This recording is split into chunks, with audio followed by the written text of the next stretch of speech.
Honorable viewers, I welcome all of you to my YouTube channel Department of English. Today I would like to share with you Sonnet 116.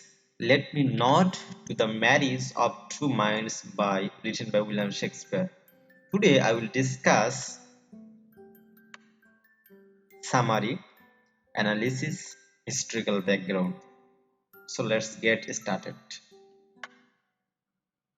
The following is an analysis of William Shakespeare's Sonnet 116. Let me nod to the marriage of two minds, which is easily one of the most recognized of his poetry, particularly the first several lines. In total, it is believed that Shakespeare wrote 154 sonnets. In addition to the 37 plays that are also attributed to him, many believe Shakespeare's sonnets are addressed to different people he may have known. The first 1 to 6, 126 sonnets seem to be speaking to a young man with whom Shakespeare was very close. As a result of this, much has been speculated about the bird's sexuality. It is to this young man that Sonnet 116 is addressed. The other sonnets Shakespeare wrote are written to a mysterious woman whose identity is unknown. Scholars have referred to her simply as the dark woman and must have been written about her identity. Summary of Sonnet 116 116. Let me nod to the marriage of true minds. This is a true Shakespearean sonnet, also referred to as an Elizabethan or English sonnet. This type of sonnet contains 14 lines, which are separated into three quatrains, 4 lines, and end with a rhyming couplet, 2 lines. The rhyme scheme of this sonnet is A B A B, C D C D, E F E F, G G. Like most of Shakespeare's works, this sonnet is written in iambic pentameter, which means each line consists of 10 syllables. And within those 10 syllables, there are 5 pairs, which are called iambs. One stressed by a syllable followed by an unstressed syllable. In this sonnet, the speaker is remunerating one love.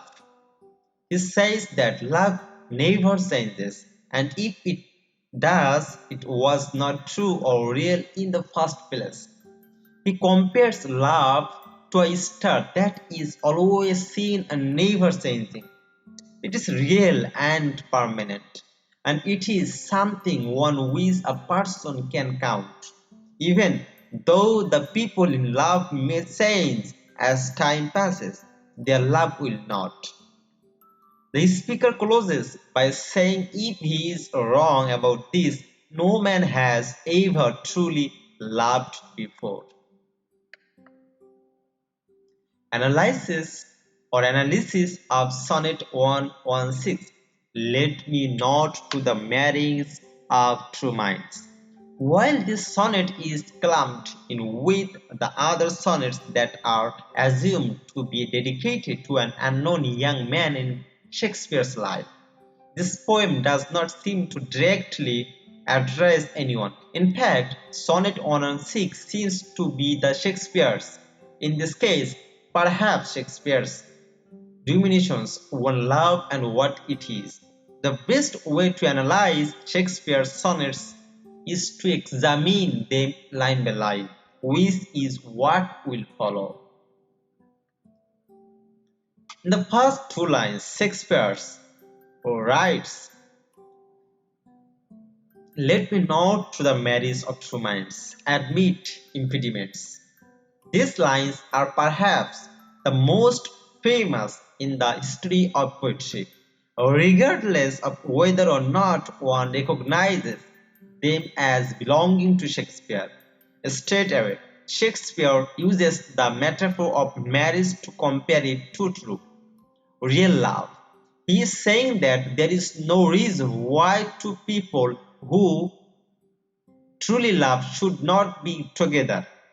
Nothing should stand in their way. Perhaps he is speaking about his feelings for the unknown young man for whom the sonnet is written. Shakespeare was unhappily married to Anne Hathaway, and so perhaps he was rationalizing his feelings for the young man by starting there was no reason, even if one is already married, that two people who are truly in love should not be together. The second half of the second line begins a new thought, which is then carried one into the third and fourth lines. He writes, love is not love, which alters when it alteration finds, or bends with remover to remove. Shakespeare is continuing with his thought that true love conquers all. In these lines, the Shakespeare is telling their reader that if love changes, it is not truly love, because if it changes or if someone tries to remove it, nothing will change it. Love does not stop just because something is altered. As clicked as it sounds, true love, real love, lasts forever. The second quotation of Sonnet 1 and 6 begins with some vivid and beautiful imagery, and it continues with the final thought pondered in the first quotation. Now that Shakespeare has established what love is not, feeling and ever changing, he can now tell us what love is. He writes, oh no, it is an ever fixed mark that looks on tempest and is never shaken. Here Shakespeare tells his readers that love is something that does not shift, change or move. It is constant and in the same place, and it can weather even the most harrowing of storms or tempests and is never even shaken, let alone defeated. While weak, it can be argued here that Shakespeare decides to personify love, since it is something that is intangible and not something that can be defeated by something tangible, such as a storm. In the next line, Shakespeare uses the metaphor of the North Star to discuss love. He writes, it is the star to every wandering bark, whose words unknown, although his height be taken.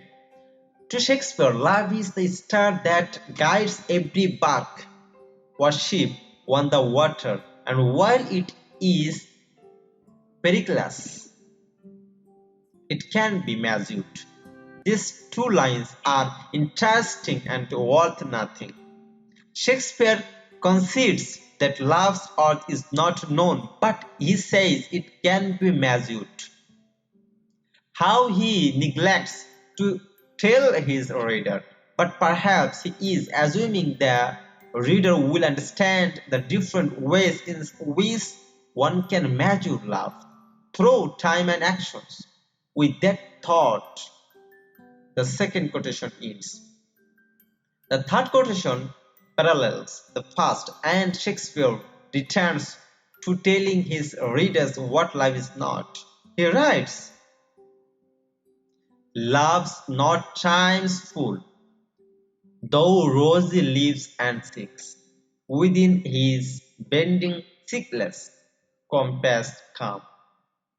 Notice the capitalization of the word time. Shakespeare is personifying time as a person, especially death. He says that love is not the full of time. Once rosy lives and seeks will certainly pale with age, as his bending sickles compass come. Shakespeare's diction is important here. particularly with his use of the word shekel, who is the person with whom the shekel is most greatly associated. Death. We are assured here that death will certainly come, but that will not stop love. It may kill the lover, but the love itself is eternal. This thought is continued in the lines 11 and 12, the final two lines of the third quotation. Shakespeare writes, "Love alters not with his brief hours and weeks, but bears it out even to the edge of doom." He is simply stating here that love does not change over the course of time. Instead, it continues on even after the world has ended. Shakespeare uses lines 13 and 14, the final couplet of Sonnet 116, to assert just how truly he believes that love is everlasting and conquers all. He writes, "If this is be error, and upon me proved, I never write, nor no man ever loved." In this part of Sonnet 116, Shakespeare is telling his reader that if someone proves he is wrong about love, then he never wrote the following words, "and no man ever loved." He is conveying here that if his words are untrue, nothing else would exist. The words he just wrote would have never been written, and no man would have ever loved before. He is adamant about this, and his tough words are what strengthen and the sonnet itself. The speaker and poet himself are convinced that love is real, true, and everlasting. Historical background. Many believe the mysterious young man for whom this and many other of Shakespeare's sonnets were written was the Earl of Southampton. Henry Winslow was Shakespeare's patron, and the bards Venus and Adonis and Tarquin and Lucrece were both dedicated to the young man. So that's all about today's topic. For the timing, thanks your patience here.